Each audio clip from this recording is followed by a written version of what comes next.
بسم اللہ الرحمن الرحیم نحمده ونصلي على رسوله الكريم إن لله ما أعطى ولله ما أخذ إنا لله وإنا إليه راجعون۔ کل ہمارے شیخ حضرت پیر ذوالفقار نقشبندی کی وفات ہوئی۔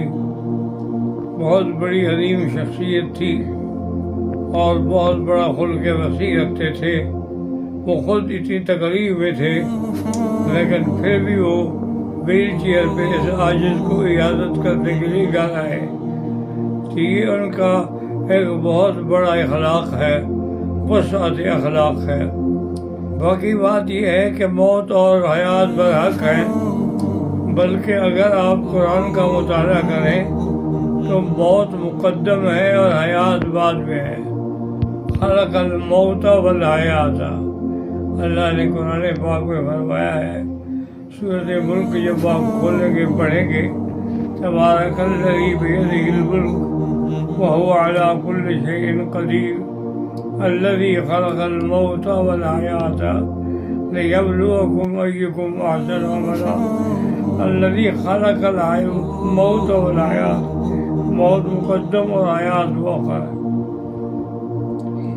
اور حضور صلی اللہ علیہ وسلم نے فرمایا کہ جب کوئی صدمہ آئے اور مصیبت آئے تو اس وقت آپ میری موت کو یاد کیا کریں۔ تو جب آپ میری موت کو یاد کریں گے تو آپ کا صدمہ جو ہے وہ ہلکا ہو جائے گا۔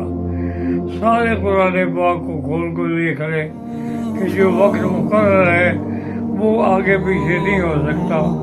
لیکن اخر اللہ اجرا اذا جاء اجلهم لا يستأخرون ساعة ولا يستقدمون۔